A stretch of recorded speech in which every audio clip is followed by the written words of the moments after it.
السلام علیکم ورحمۃ اللہ وبرکاتہ، نحمدہ ونصلی علی رسولہ الکریم، اما بعد فاعوذ باللہ من الشیطان الرجیم، بسم اللہ الرحمن الرحیم، رب اشرح لی صدری ویسر لی امری واحلل عقدۃ من لسانی یفقہوا قولی۔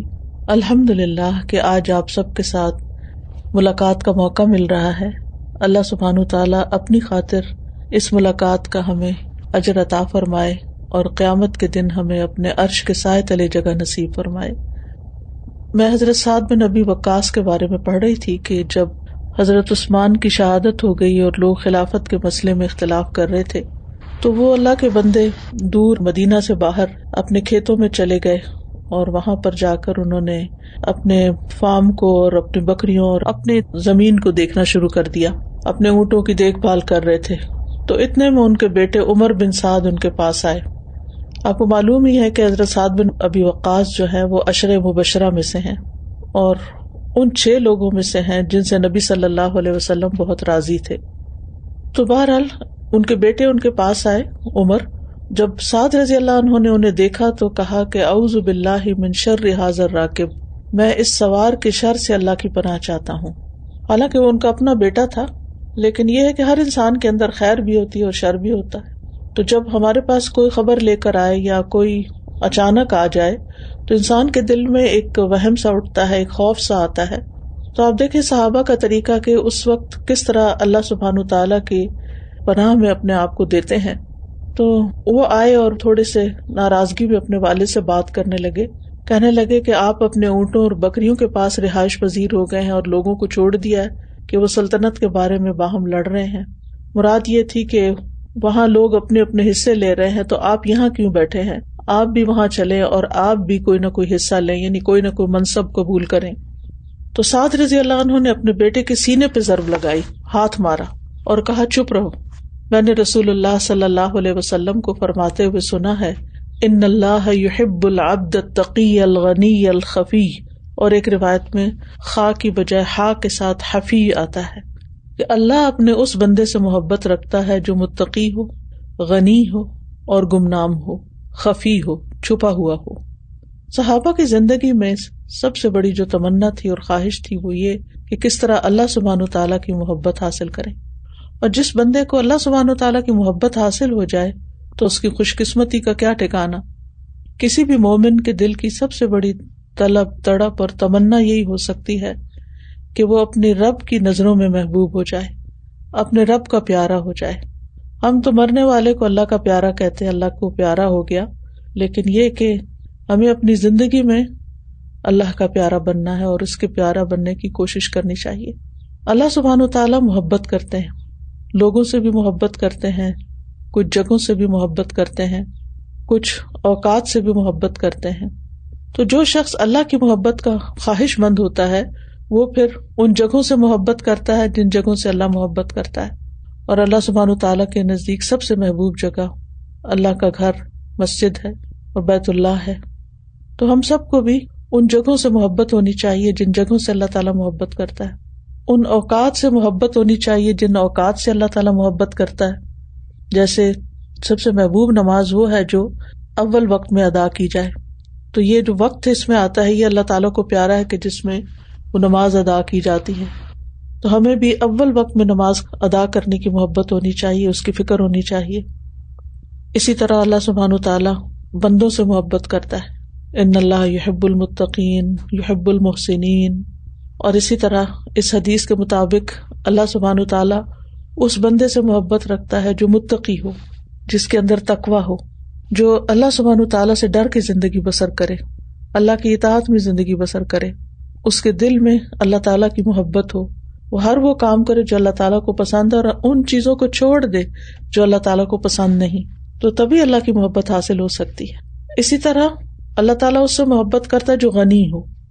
غنی کی جو شرح ہے یہ علماء 2 طرح سے کرتے ہیں۔ ایک تو وہ کہتے ہیں کہ غنی سے مراد مالدار ہونا، لیکن ایسا مالدار جو شکر گزار ہو اور اس مال کی محبت میں مبتلا نہ ہو، بلکہ مال کے ہوتے ہوئے وہ مال کو اللہ کی محبت میں خرچ کرے اور پھر وہ مال اس کو لوگوں سے بے نیاز کر دے اور ایک معنی یہ بھی کیا جاتا ہے کہ غنی سے مراد قناعت پسند ہے، کہ جس کے پاس تھوڑا بھی ہو تو وہ لوگوں کے مال پہ نظر نہ رکھے کہ اس کے پاس تو اتنا ہے، اس کے پاس تو یہ ہے، اس کے پاس وہ ہے، بلکہ وہ اللہ کی دین پر اور اللہ کی تقسیم پر راضی ہو. تو ایسا بندہ جو دوسروں سے سوال نہ کرے، دوسروں سے فائدے اٹھانے کی فکر میں نہ ہو، وہ صرف ان لوگوں سے دوستی نہ رکھے جن سے اس کو کوئی فائدہ پہنچتا ہے، یعنی اس کے اندر لالچ نہ ہو، لوگوں سے بے پرواہ ہو. بے پرواہ کا مطلب یہ نہیں کہ لوگوں سے تعلق نہ رکھے اور ان کو خاطر میں نہ لائے یا ان کو کچھ سمجھے نہ، یہ نہیں ہے معنی اس کا. اس کا مطلب یہ ہے کہ جو کچھ لوگوں کے ہاتھ میں ہے اور جو کچھ لوگوں کے پاس ہے اس کے پیچھے نہ پڑے، یا اس پر نظر رکھتے ہوئے ان کی قدر نہ کرے کہ جس کے پاس زیادہ ہے یا جس کے پاس دنیاوی اعتبار سے کوئی نام ہے، کوئی منصب ہے، کوئی عہدہ ہے، کوئی، تو ان کی تو قدر زیادہ کرے اور ان کے پیچھے تو بھاگ بھاگ کے جائے. لیکن جو لوگ دنیاوی اعتبار سے بہت بڑا مقام نہیں رکھتے تو ان کو کچھ سمجھے ہی نہ، تو ایسا نہیں ہوتا. تو بہرحال اللہ سبحانہ وتعالی غنی سے بھی محبت کرتے ہیں اور خفی سے بھی محبت کرتے ہیں. خفی کہتے ہیں وہ جو لوگوں سے چھپتا رہتا ہے، یعنی یہ نہیں کہ لوگوں سے کہیں گم ہو جاتا ہے خود، بلکہ اپنے نیک اعمال کو لوگوں سے چھپاتا ہے، شہرت نہیں چاہتا. اور اسی طرح حفی کا معنی بھی کیا گیا ہے، خفی کی بجائے حفی. تو حفی کا مطلب یہ ہے کہ جو لوگوں کی کیئر کرنے والا اور جو لوگوں کی فکر کرنے والا، غریبوں کی، مسکینوں کی، ضرورت مندوں کی. تو جو دوسروں کی فکر کرتا ہے، جو دوسروں سے محبت رکھتا ہے، جو دوسروں کے کام آتا ہے، اللہ سبحانہ وتعالیٰ بھی اس سے محبت رکھتا ہے. لیکن یہاں پر جو خفی کی بات ہے تو اس کو تھوڑا سا مزید الیبوریٹ کرنے کی ضرورت ہے، کیونکہ اس حدیث کے کانٹیکسٹ میں حضرت سعد بن ابی وقاص نے جو کہا کہ اللہ تعالیٰ ایسے بندے سے محبت کرتا ہے جو متقی ہو، غنی ہو اور خفی ہو. تو یعنی اسی لیے میں سب کچھ چھوڑ کے یہاں ایک طرف گوشہ نشین ہو گیا ہوں اور اپنے کام سے کام رکھا ہوا ہے کہ مجھے دنیا کا منصب نہیں چاہیے، دنیاوی اعتبار سے میں لوگوں میں شہرت نہیں پانا چاہتا، کیونکہ اللہ سبحانہ تعالیٰ کو وہ عمل پسند ہے کہ جس کے اندر اخلاص ہو، جو خالصتاً اللہ سبحانہ تعالیٰ کے لیے کیا گیا ہو، جو صرف آپ کو پتا ہو اور اللہ کو پتا ہو. تو ہم سب کو یہ سوچنا چاہیے کہ کیا ہمارا کوئی ایسا عمل ہے جو صرف اللہ کو پتا ہے اور کسی کو بھی نہیں پتا، حتیٰ کہ ہمارے ماں باپ کو بھی نہیں پتا، شادی شدہ ہے تو شوہر کو بھی نہیں پتا، ہماری اولاد کو بھی نہیں پتا، کسی دوست کو بھی نہیں پتا، کسی کو نہیں پتا. ہم سوچے ہماری زندگی میں ہر روز ایسے کتنے کام ہوتے ہیں، یا ہر ہفتے میں ایسے کتنے کام ہوتے ہیں، یا ہمارے پاسٹ میں ہم نے اس چیز کی کتنی فکر کی کہ بس ہمارے کچھ راز ہوں جو ہمارے اور اللہ کے بیچ میں ہوں، جن کا لوگوں سے کوئی تعلق نہ ہو، خواہ وہ کوئی صدقات ہوں، خواہ وہ کوئی ایسے ہماری زندگی کے واقعات ہوں، کوئی تکلیف ہو ہمیں کہ جس کا شکوہ ہم نے صرف اللہ سے کیا ہو اور ہم نے بندوں سے اس کا رونا نہ رویا ہو. کیونکہ بعض اوقات ہمیں کچھ دکھ درد پہنچتا ہے تو ہم فوراً اس کو فون کر، اس کو بتا، ہر ایک کے سامنے فریادیں، رونا دھونا، لیکن ہم اللہ سبحانہ تعالیٰ کے آگے اس کی فریاد نہیں کرتے. تو ہم کیا چاہتے ہیں کہ قیامت کے دن جب ہم اللہ سبحانہ تعالیٰ سے ملاقات کریں تو اللہ تعالیٰ ہمیں وہ ہمارے اعمال دکھائیں جو ہم نے صرف اللہ کے لیے کیے اور کسی کو کانوں کان ان کی خبر نہیں ہوئی. تو اس وقت ہم ان کو دیکھ کر کتنے خوش ہوں گے جب اللہ تعالیٰ انہیں دیکھ کر خوش ہوگا کہ اس بندے نے یہ واقعی میرے لیے کام کیا تھا، کسی اور کو اس میں شامل نہیں کیا. کیونکہ جس سے ہمیں محبت ہوتی ہے نا، ہم اس سے اپنے سیکرٹ شیئر کرتے ہیں، اس کو ہم کہتے ہیں میں یہ بات صرف تمہیں بتا رہی ہوں، میں نے آج تک یہ کسی کو نہیں بتائی. تو اس شخص کے دل میں ہمارا مقام بڑھ جاتا ہے، وہ سوچتا ہے واقعی یہ تو مجھے بہت ریگارڈ کرتا ہے اور ایک قدر بڑھ جاتی ہے. تو سوچیں جو کام آپ کا صرف اور صرف اللہ کے لیے ہوگا تو پھر اللہ کے ہاں مقام کتنا بڑھ جائے گا اور اجر کتنا بڑھے گا. جیسے سورۃ ملک میں آتا ہے نا، ان الذین یخشون ربہم بالغیب لہم مغفرۃ واجر کبیر. جو لوگ بن دیکھے اپنے رب سے ڈرتے ہیں غائبانہ طور پر، یعنی اللہ کو دیکھا نہیں لیکن ان کے اندر وہ ایمان موجود ہے، تو ان کے لیے بخشش ہے اور بہت بڑا اجر ہے. تو کوشش ہمیں یہ کرنی چاہیے کہ اپنے اعمال کو حد الوسع پوشیدہ رکھیں، یعنی جتنے اعمال ہم چھپا سکتے ہوں ان کو چھپا لیں. رسول اللہ صلی اللہ علیہ وسلم نے فرمایا جو اپنے عمل صالح کو مخفی رکھنے کی طاقت رکھتا ہے تو اسے چاہیے کہ وہ ایسے ہی کرے. کچھ عمل تو ایسے ہیں جو ہم چھپا نہیں سکتے، وہ سامنے آ ہی جاتے ہیں. مثلاً آپ گھر والوں کے لیے کھانا بنا رہے ہیں یا کسی کو بنا کے بھیج رہے ہیں یا آپ گھر کی صفائی کر رہے ہیں, آپ یہ سارے کام اللہ کی رضا کے لیے کر رہے ہیں, کسی کے اوپر احسان جتانے کے لیے نہیں, کوئی مصیبت سمجھ کے نہیں, اللہ سے اجر پانے کے لیے. لیکن ظاہر ہے کہ گھر والوں کے نوٹس میں آگے ہو سکتا ہے آپ کا شوہر آپ کی تعریف کر دے, آپ کے پیرنٹس کر دیں, کوئی اور کر دے, واہ کتنا اچھا گھر صاف کیا ہے, آج تو کمال کر دی تم نے. لیکن بعض اوقات یہ ہے کہ ہم کچھ کام ایسے بھی کر سکتے ہیں کہ جو ہم کسی کو بھی نہ بتائیں. اب دیکھیں عموماً ہم کون سے کام چھپ چھپ کے کرتے ہیں؟ وہ کام جو غلط قسم کے ہوتے ہیں, ہائے کسی کو پتہ نہ چل جائے, ہائے کسی کو پتہ چلا تو وہ کیا کہے گا, میری بےزتی ہو جائے گی. اس چیز کو اس میں بدل لیں کہ ہم اچھے کام کریں تاکہ بےزتی کی خوف سے نہیں بلکہ اللہ کی رضا کے لیے نیکیاں چھپائیں. یعنی برائیاں جتنی چھپاتے ہیں نا اتنی ہی ہم نیکیاں چھپانی شروع کر دیں. تو جتنا ممکن ہو, جیسے حدیث میں آ رہا ہے نا کہ جس کو یہ طاقت ہو کہ چھپا سکے یا ہمت ہو کہ وہ چھپا سکے یا چھپانے کی استطاعت رکھتا ہو تو وہ ضرور چھپا لے. ایوب السختیانی کہتے ہیں اللہ کی قسم جو شخص بھی اللہ کے ساتھ سچا ہوگا وہ اس بات سے خوش ہوگا کہ اس کا مقام اور مرتبہ کبھی بھی لوگوں کے سامنے ظاہر نہ ہو. یعنی بعض آپ کی زندگی میں ایسے واقعات ہو جاتے ہیں نا, کوئی آپ کی دعا پوری ہو جاتی ہے, کوئی آپ کی دل کی بات پوری ہو جاتی ہے تو ہم فوراً لوگوں کو بتانے لگتے ہیں تاکہ لوگ ہماری قدر کریں کہ واہ یہ اللہ کا کتنا پیارا ہے, یہ تو واقعی اللہ کا بڑا محبوب بندہ ہے. نہیں, ان چیزوں کو بھی چھپائیں. اور بات یہ ہے کہ شہرت پسند کرنے والا شخص جو ہے نا وہ اللہ کے ساتھ سچا نہیں ہوتا, وہ دراصل خود کو نمایاں کر رہا ہوتا ہے. ابراہیم بن ادم کہتے ہیں اس بندے نے اللہ کے ساتھ سچائی نہیں کی, وفا نہیں کی جس نے شہرت کو پسند کیا کہ میرا نام مشہور ہو, اخباروں میں میری تصویر آ جائے, کوئی خبریں آ جائیں, کوئی نام آ جائے, کوئی دنیا کو میں ثابت کر سکوں کہ میں نے کتنا بڑا کمال کیا ہے. کتنے دن کے لیے کوئی یاد کرے گا ہمیں, کتنے دن کوئی ہمارا کمال یاد رکھے گا؟ آخر میں تو ہم نے اللہ ہی کے پاس جانا ہے اور اسی سے اجر لینا ہے. اور اگر وہ نامہ اعمال سے ہی صاف چٹ ہو گیا تو پھر کیا بنے گا؟ تو اسی لیے جو اللہ کے ساتھ سچے ہوتے ہیں وہ راتوں کو اٹھ کے نماز پڑھتے ہیں جب کوئی انہیں دیکھ نہیں رہا ہوتا, اور ایسی نماز جب لوگ سو رہے ہیں اور اس وقت انسان قیام کرتا ہے تو اس کے لیے کیا بشارت ہے. آپ صلی اللہ علیہ وسلم نے فرمایا سلام کو پھیلاؤ, اچھی گفتگو کرو, صلہ رحمی کرو, راتوں کو جب لوگ سو رہے ہو تو قیام کرو, تم سلامتی کے ساتھ جنت میں داخل ہو جاؤ گے. تو جتنا ہو سکے اپنی عبادت کو چھپائیں, یعنی خصوصاً جو نفلی عبادات ہیں ان کو. ایوب سختیانی کے بارے میں آتا ہے کہ ساری رات قیام کرتے تھے اور اس کو چھپا کے رکھتے تھے. جب صبح قریب آ جاتی تو اونچی آواز میں قرآن پڑھنا شروع کر دیتے تاکہ گھر والوں کو پتہ چلے کہ یہ ابھی اٹھے ہیں. پھر اسی طرح یہ ہے کہ تنہائی میں اللہ کی یاد میں آنسو بہائیں, اکیلے میں جب کوئی نہ ہو چپ کے اللہ کو پکارے. جو شخص چپ کے اللہ کو پکارتا ہے اللہ تعالیٰ اس کی دعائیں بھی سنتا ہے. 7 طرح کے لوگ اللہ کے بڑے محبوب ہیں جنہیں قیامت کے دن اللہ تعالیٰ اپنے سائے میں جگہ دے گا. ان میں سے ایک شخص وہ بھی ہے جس نے اللہ کو یاد کیا تو اس کی آنکھیں بہہ گئیں, رو پڑا.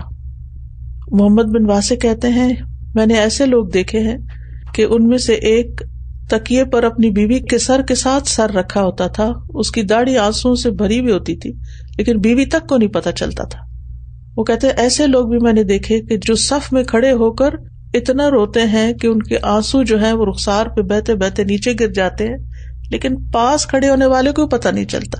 یعنی وہ اپنی سسکیوں کو بھی دبا جاتے ہیں کیونکہ وہ اللہ کے لیے رو رہے ہوتے ہیں, دکھاوے کے لیے نہیں.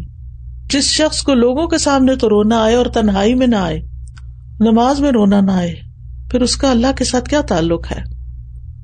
اب ایک تو یہ ہے کہ اللہ کی محبت میں چھپا کے اللہ ہی کے لیے کام کرنا چاہیے. دوسرا یہ ہے کہ ریاکاری سے بچنا چاہیے کیونکہ ریاکاری انسان کے اعمال کو تباہ کر دیتی ہے اور دکھاوے میں یہ بہت بڑا ڈر ہوتا ہے اور خلل ہوتا ہے, اور پھر بعض اوقات یہ ریاکاری انسان کو فخر و غرور میں بھی مبتلا کر دیتی ہے. قاضی ایاز کہتے ہیں جسے یہ پسند ہو کہ اس کی شہرت ہو اور لوگ اس کا تذکرہ کریں, اس کا نام لیں, اس کو یاد کریں, تو ایسے شخص کا لوگ تذکرہ نہیں کرتے, وہ لوگوں کو پسند ہی نہیں آتا. اور جو شہرت کو ناپسند کرتا ہے تو ایسے شخص کی شہرت خود بخود ہو جاتی ہے. یعنی یہ کیسے ہو سکتا ہے کہ آپ اللہ سے محبت کریں اور اللہ کی محبت والے کام کریں اور اللہ تعالیٰ آپ سے محبت نہ کرے اور اللہ تعالیٰ بندوں کے دل میں آپ کی محبت نہ ڈالے, وہ حدیث کو یاد کر لیں جو آپ سب کو معلوم ہے کہ جب اللہ تعالیٰ کسی بندے سے محبت کرتا ہے تو پھر جبریل کو بلا کے فرماتا ہے میں فلاں بندے سے محبت کرتا ہوں، تم بھی محبت کرو. پھر جبریل محبت کرنے لگتے ہیں، پھر وہ فرشتوں کو کہتے ہیں، پھر آسمان والے محبت کرتے، پھر وہ محبت زمین پہ اتار دی جاتی. ایسے شخص نے کوئی اپنی محبت کے لیے کمپین تو نہیں چلائی ہوتی. تو اس لیے اللہ سبحانہ وتعالیٰ کے ساتھ سچا ہونے کی علامت یہی ہے کہ انسان اپنے اعمال صرف اللہ ہی کے لیے کرے. ایک آدمی نے بشر بن حارث سے کہا مجھے کوئی وصیت کر دیجئے، تو انہوں نے کہا کہ لوگوں سے اپنا تذکرہ چھپا کر رکھو، یعنی لوگوں کے سامنے بوسٹنگ نہ کرو، اپنی خوبیاں نہ بیان کرو اور شہرت حاصل کرنے کی تمنا نہ کرو. علی بن ابی طالب کہتے ہیں تم اپنی شخصیت کو ایسا نہ بناؤ کہ تمہارا تذکرہ ہو، یعنی خود سے ایسی کوشش نہ کرو کہ لوگ کہیں کہ واہ یہ کیسا لباس پہنا ہوا ہے، اس کے شوز کیسے ہیں، یعنی ایسے بن کے مت لوگوں کے سامنے آؤ کہ لوگ نظریں اٹھا اٹھا کر دیکھیں اور لوگوں میں تم ممتاز اور نمایاں نظر آؤ. صحابہ کرام اور سلف صالح جو تھے وہ اس بات کو پسند نہیں کرتے تھے کہ کوئی ان کے پیچھے پیچھے چلے. ابھی جو یاسمین بتا رہی تھی حضرت عمر رضی اللہ عنہ کے بارے میں کہ جب انہیں پتا چلا کہ ان کے پیچھے لوگ آ رہے ہیں تو انہوں نے ایک طرح سے غصے سے پلٹ کے دیکھا تو ایک شخص نیچے گر گیا بے ہوش ہو کے ڈر کے مارے، کیونکہ ان کو یہ بات پسند نہیں تھی. اسی طرح یہ ہے کہ جہاں یہ ناپسندیدہ ہے کہ شہرت کا لباس پہنے، وہاں یہ بھی ناپسندیدہ ہے کہ لوگوں میں اپنی زہد اور اپنی نیکی اور اپنی مسکینی ظاہر کرنے کے لیے پھٹے پرانے کپڑے پہن کے رکھے، کیونکہ یہ بھی ان اے وے دکھاوا ہی ہے کہ ہم بہت نیک پاک ہیں. پھر اسی طرح یہ ہے کہ ابی ابن کعب کے بارے میں آتا ہے کہ کچھ لوگ ان کے پیچھے پیچھے چل رہے تھے، آس پاس تھے، تو حضرت عمر نے انہیں دیکھا تو درہ مارا. انہوں نے کہا امیر المومنین آپ مجھے کیوں مار رہے ہیں؟ تو انہوں نے جواب دیا بے شک یہ شہرت ذلت ہے، جو اسے پانے کی کوشش کرے گا، جو اس کے پیچھے چلے گا اس کے لیے فتنے کا باعث ہوگا.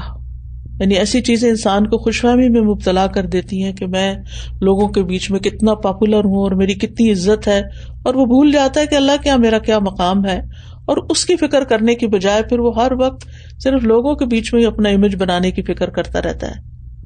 تو نیک اعمال کو مخفی رکھنے کے فائدے یہ ہوتے ہیں کہ انسان کو اللہ کی محبت تو ملتی ہے لیکن دین میں ثابت قدمی بھی ملتی ہے. امام ابن قیم کہتے ہیں پوشیدہ گناہ انسان کے کردار اور عمل کے الٹا ہو جانے کے اسباب میں سے ہیں، اور تنہائی کی عبادت ثابت قدمی کی اساس ہے. اور ایک اور جگہ کہتے ہیں کہ ثابت قدمی کے اسباب میں سے یہ ہے کہ تنہائیوں میں کی جانے والی اطاعت جو اللہ اور آپ کے درمیان میں ہو، اور اپنے نفس کے درمیان محاسبہ کیا جائے، اور اپنے اور لوگوں کے درمیان نیک صحبت اختیار کی جائے. تو نیک اعمال ریاکاری سے محفوظ ہوں گے تو انشاءاللہ ان کا اجر و ثواب بھی کہیں بہت زیادہ ہوگا.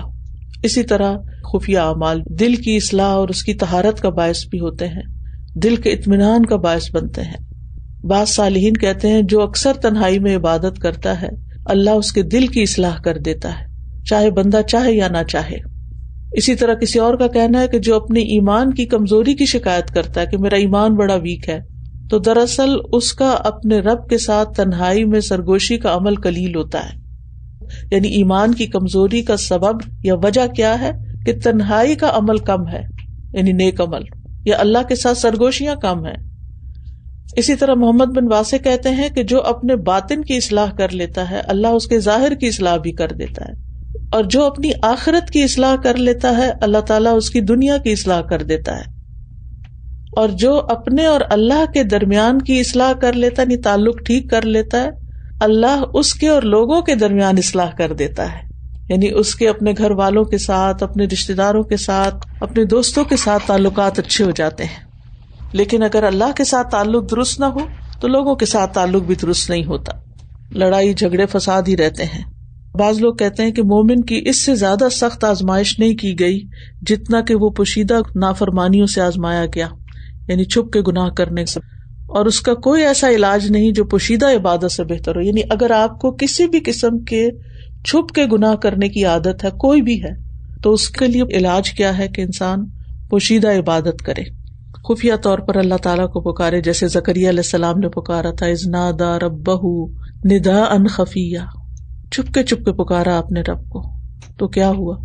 اللہ کی رحمت ان پہ آ گئی، ان کو اس ایج میں اولاد ملی. سورۃ الاعراف میں اللہ سبحانہ وتعالیٰ نبی صلی اللہ علیہ وسلم کو حکم دیتے ہیں کہ وَاذْكُرْ رَبَّكَ فِي نَفْسِكَ تَضَرُّعًا وَخِيفَةً وَدُونَ الْجَهْرِ مِنَ الْقَوْلِ بِالْغُدُوِّ وَالْآصَالِ وَلَا تَكُن مِنَ الْغَافِلِينَ، اور اپنے رب کو اپنے دل میں عاجزی سے اور خوف سے اور بلند آواز کے بغیر صبح و شام یاد کرو اور غافلوں میں سے نہ ہو. یعنی بلند آواز کے بغیر چپ کے خیفتاً تضرعاً وخیفتاً.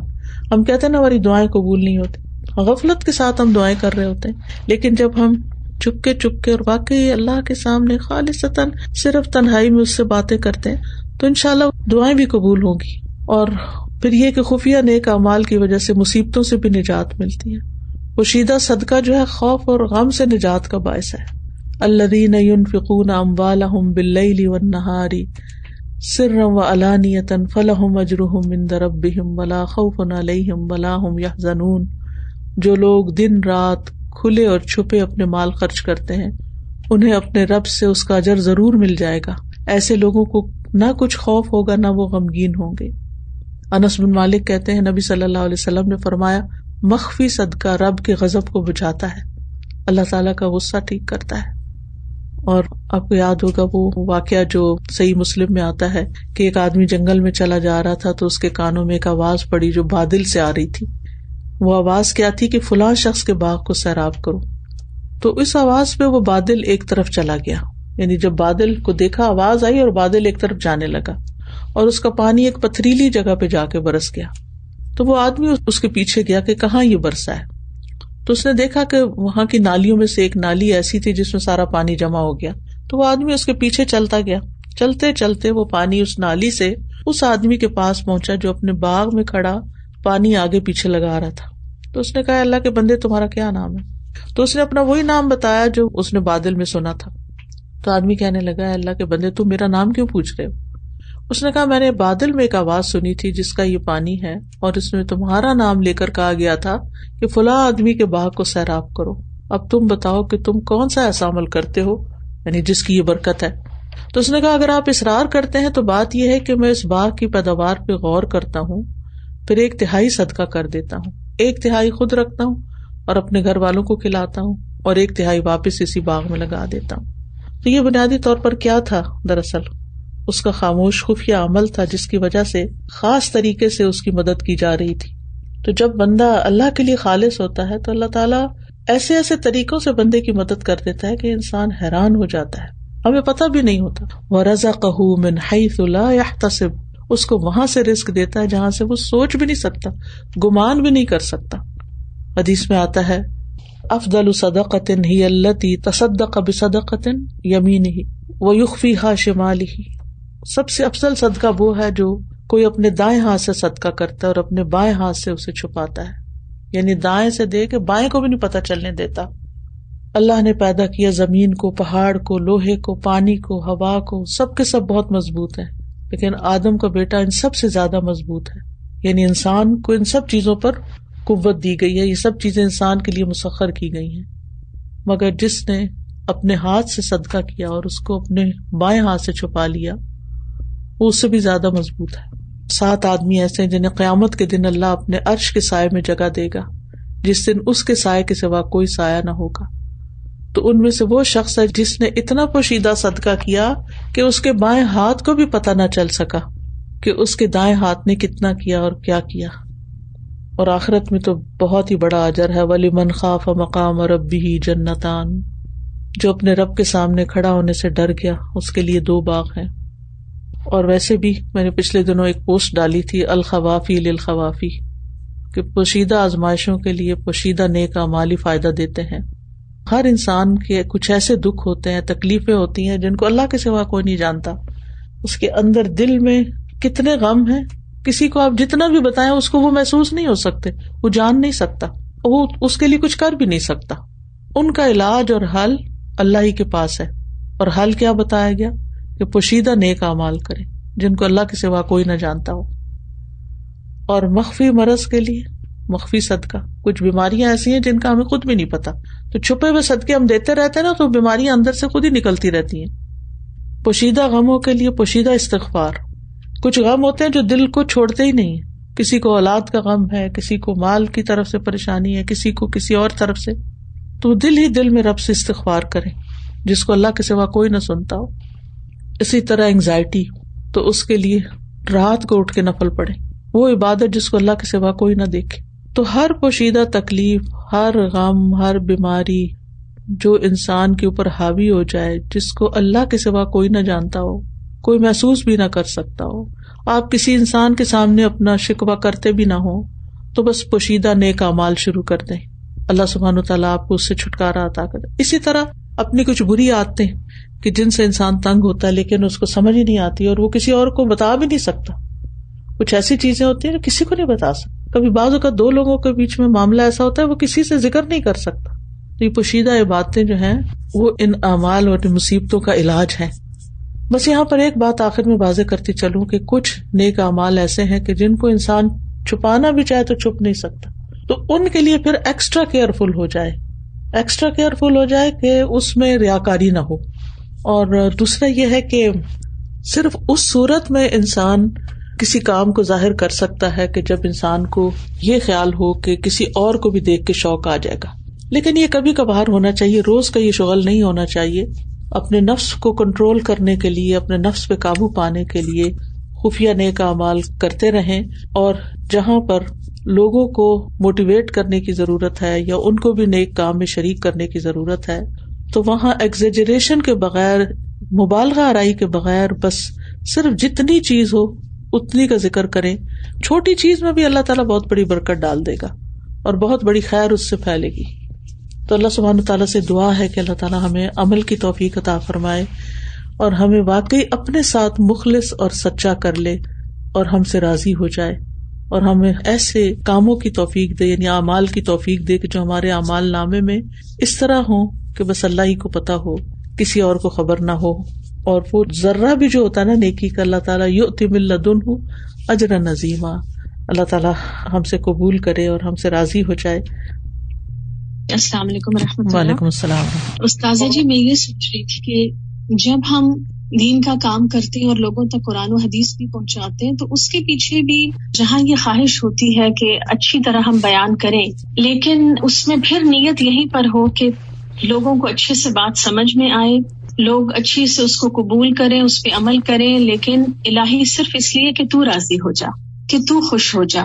اور اگر ہماری جو تیاری بھی ہوتی ہے کام کی، جیسے ہم کوئی کلاس کے لیے پریپریشن کر رہے ہیں یا درس وغیرہ کے لیے کر رہے ہیں، تو جب ہم چاہتے ہیں کہ اس میں پھر یہ بھی ایڈ ہو، یہ بھی انداز ہو، اچھے طریقے سے ہو، تو اگرچہ وہ چیزیں ریکوائرمنٹ ہوتی ہیں، لیکن پھر مجھے لگتا ہے کہ میں اپنے آپ کو آف اینڈ آن ضرور یہ ریمائنڈر دیتی رہتی ہوں کہ یہ سب اسی لیے ہے اللہ کہ تو راضی ہو جا. اور پھر مجھے جو تشہد میں جب ہم پڑھتے ہیں التحیات للہ والصلوات والطیبات، تو اس قدر اطمینان ہوتا ہے کہ اللہ تعالیٰ نے ہمیں یہ موقع دیا، اس کا احسان ہے ہم پہ کہ ہم دن میں کئی مرتبہ نمازوں میں یہ الفاظ ہم بولیں کہ ہمارے جو زبانی عبادات ہیں اور مالی عبادات ہیں اور بدنی عبادات ہیں کہ الہی یہ سب تیرے لیے ہیں. تو یہ کتنی امپورٹنٹ بات تھی، جیسے آج آپ نے اس کو ایکسپلین کیا کہ یہ کتنی اہم چیز ہے کہ ریاکاری تمام نیک اعمال کی بربادی کا سبب ہو سکتی ہے. تو اللہ کا شکر ہے کہ وہ ہمیں بار بار اس بات کو سمجھنے، اس کو ریوائز کرنے، اپنے آپ کو ریمائنڈر دیتے رہنے کی توفیق دے. آمین. اسپیشلی جب ہم یہ دعویٰ کا کام کرتے ہیں تو اس میں بہت ایسے ہوتا ہے، یہ سب کچھ جو کچھ آپ نے استاذہ جی آج ایکسپلین کیا کہ یہ واقعی سب کچھ ہم ایکسپیرینس کرتے ہیں. لوگ بے شک خوشی سے تعریف کر رہے ہوتے ہیں، لوگ بے شک اس کو اپریشیٹ کر رہے ہوتے ہیں، لیکن اپنے آپ کو قابو کرنا اور اپنے آپ کو پھر موڑ کے واپس اس جگہ پہ لانا کہ یا اللہ یہ سب تیری خاطر ہے اور تو ریاکاری سے بچانا اور تو نیتوں کو خالص رکھنا اور تو راضی ہو جانا. اس میں ایک بڑی اہم بات یہ ہے کہ جب انسان اللہ کے لیے کرتا ہے نا تو پھر پبلک کے سامنے جانے سے گھبراتا بھی نہیں ہے. تھوڑی بہت تو ہوتی ہے گھبراہٹ، لیکن یہ ہے کہ اس وقت انسان سوچتا ہے کہ میں اللہ کے لیے کر رہا ہوں. اور سادی سادی باتوں میں بھی اللہ تعالیٰ بڑا اثر ڈال دیتا ہے، چاہے آپ کتنے ہی بہت زبردست اسپیکر ہوں، وقتی طور پر مجمع پہ چھا جائیں اور لوگوں کی واہ واہ اور تالیاں لیں، لیکن یہ ہے کہ وہ بات بعد میں کتنی اثر انداز ہوتی ہے، لوگوں کی زندگی میں کیا تبدیلی لاتی ہے. تو جو کام اللہ کے لیے ہوگا نا اس کی برکت بہت زیادہ بڑھ جائے گی. اور پھر خاص طور پر آپ دیکھیں اس وقت میڈیا کا دور ہے، اور پھر جو دنیا بھر میں چھوٹی سی بات پھیل جاتی ہے، یہ کتنا بڑا فتنہ ہو گیا ہے. پہلے زمانے میں لوگ کم از کم اپنی ذاتی زندگی تو اپنی ذات تک رکھتے تھے، اب تو ہر چھوٹی بڑی بات کی شہرت اور ہر چھوٹی بڑی چیز کا اشتہار، اپنے کھانوں کا، اپنے لباس کا، سیر و تفریح کا، یہاں جا رہے ہیں وہاں جا رہے ہیں، اس ہوٹل میں رہ رہے ہیں، اس جگہ مل رہے ہیں، ہر جگہ کی تصویریں شیئر ہو رہی ہیں. اتنا بڑا فتنہ ہو گیا کہ ہمیں خود بھی احساس نہیں رہا کہ ہم کس چیز میں پڑ گئے اور کہاں اپنی صلاحیتیں ضائع کر رہے ہیں. تو بہت ضروری ہے کہ ہم ان چیزوں پہ توجہ رکھیں. جی السلام علیکم ورحمۃ اللہ وبرکاتہ.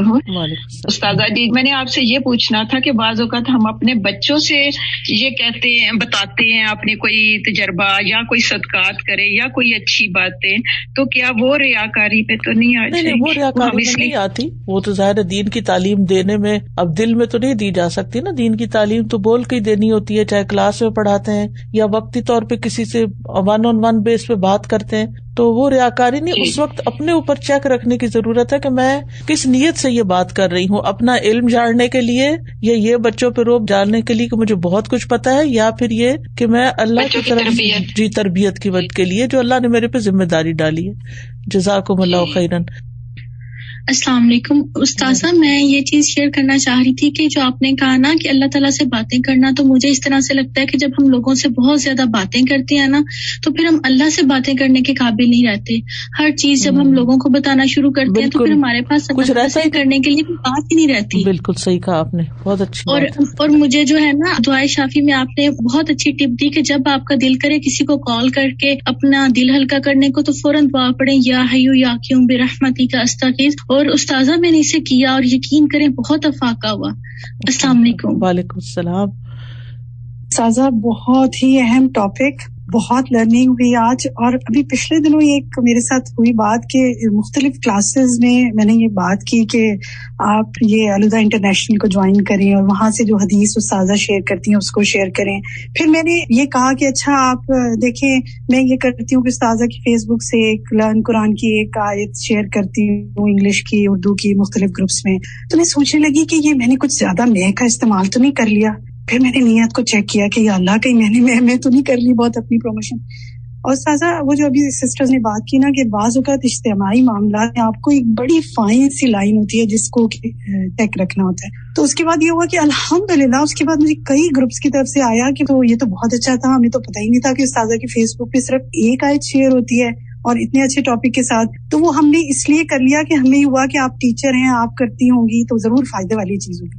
میں نے اللہ کا اتنا شکر ادا کیا کہ یا اللہ ہماری نیتوں کو خالص رکھ. اور اجتماعی معاملات میں بعض اوقات آپ کو اس لیے بتانا ہوتا ہے کہ کسی کو خیال آ جائے. جی جزاک اللہ خیر. اصل میں یہ ہے کہ یہ بیلنس رکھنے کی بہت ضرورت ہے. پچھلے اگر آپ میری ریگولر میٹنگ اٹینڈ کرتی رہی ہیں تو دین کی تعلیم اور تبلیغ کے اوپر جو ایک میں نے لیکچر دیا تھا یعنی السابقون، تو اس میں سارا اسی پہلو کو ڈسکس کیا گیا تھا کہ خیر کو زیادہ سے زیادہ عام کریں اور صدقہ جاریہ بڑھائیں اور یہ ساری چیزیں. ہوتا یہ ہے کہ جب ہم یہ کام کرنے لگتے ہیں تو ہم اپنی ذاتی عبادت، ہم اپنے اعمال جو خفیہ رکھ سکتے ہیں، جو اللہ تعالیٰ سے سرگوشیاں ہیں، جو عبادت ہے، ان کو بھول جاتے ہیں. یعنی ہمارا اعتدال ختم ہو جاتا ہے. اور جب ہم اجتماعی کام کرنے لگتے ہیں تو اس وقت اپنی نیت پہ چیک رکھنا بھول جاتے ہیں. تو مقصد یہی تھا آج کی ٹاک کا کہ ہم اس پہلو پر بھی توجہ کریں. یعنی ایک چیز کو بیان کرنے کا مقصد یہ نہیں ہوتا کہ ہم دوسرے کام چھوڑ دیں اور جو ہم خیر پھیلانے کے کام کر رہے ہیں ان کو ہم روک دیں کہ نہیں اب تو میں کسی گوشے میں بیٹھ جاؤں گی اور عزلت اختیار کروں گی اور لوگوں سے ملنا جلنا چھوڑ دوں گی کیونکہ اس سے پھر ریاکاری ہو جاتی ہے. میں ذکر ان کے سامنے نہیں کروں گی، یا جیسے عام لوگ کہتے ہیں کسی کے سامنے نماز نہیں پڑھنی کیونکہ وہ دکھاوا ہو جاتا ہے. تو یہ بھی ایک بالکل غلط تصور ہے کہ جیسے میں نے لیکچر کے دوران بھی یہ بات کہی ہے کہ کچھ کام ایسے ہیں کہ جن کو ہمیں لوگوں کے سامنے ہی کرنا پڑتا ہے. تو اس وقت اپنی نیت میں ہم چیک رکھیں. اور لوگوں سے جیسے ملاقات کرنا ہے تو وہ حدیث میں یہ نہیں آتا کہ جو شخص لوگوں سے ملتا جلتا رہتا ہے اور ان کی تکلیفوں اور اذیتوں پر صبر کرتا ہے وہ اس سے بہتر ہے جو ان سے ملتا جلتا نہیں. تو ہمیں کسی گوشے میں بند نہیں ہو جانا، ہمیں لوگوں کے بیچ میں ہی رہنا ہے اور ہم نے اجتماعی کام بھی کرنے ہیں. لیکن ہم اس پہلو کو فراموش نہ کریں کہ ہم زیادہ سے زیادہ اپنے آپ کو اللہ کے لیے خالص کریں. انشاءاللہ. استاذہ یہ آپ نے اتنی اہم پوائنٹ بتایا کیونکہ یہ ہوتا ہے شیطان کا حملہ کہ بعض اوقات وہ ہمیں کہتا ہے نہیں اس میں ریاکاری ہو جائے گی، یا یہ کہ یہ بات نہ بتاؤ، یا یہ کہ جیسے تلاوت قرآن یا حفظ خاص طور پہ قیام اللیل اس میں بڑی کمی ہو جاتی ہے. تو میں نے دیکھا اگر آپ کچھ نہ کچھ حفظ کرتے رہے نا تو الحمدللہ ایک بیلنس کی کیفیت محسوس ہوتی ہے. بہت ہی اچھا ٹاپک تھا استاذہ، بہت ہی لرن کیا آج. بس اللہ سبحانہ وتعالی ہمیں بیلنس رکھنے کی توفیق دے اور زیادہ سے زیادہ خیر پھیلانے والا بھی بنائے اور زیادہ سے زیادہ اپنی نیکیوں کو اخلاص کے ساتھ کرنے والا اور چھپانے والا بھی بنائے. آپ سب کے لیے بہت ساری دعائیں. اللہ سبحانہ وتعالی ہم سب کے اس وقت میں برکت ڈالے اور ہمیں واقعی کچھ عمل کرنے والا بنا دے اور ہمیں مزید اخلاص عطا فرمائے اور ہم سے راضی ہو جائے. وآخر دعوانا ان الحمدللہ رب العالمین. جزاکم اللہ خیراً آپ سب کے آنے کا اور وقت نکالنے کا اور انتظامی ٹیم کا جو آپ سب کے ساتھ ہوتی ہے. امید ہے آپ اپنا چیٹ باکس دیکھیں گے، وہاں پر کچھ لنکس وغیرہ شیئر ہوئے ہیں، ان کو آپ جوائن کیجیے مختلف جگہوں کو تاکہ مزید خیر کے کام جو ہیں وہ زندگی میں شامل ہو سکے اور ہمارا وقت اچھے کاموں میں استعمال ہو سکے. السلام علیکم ورحمۃ اللہ وبرکاتہ.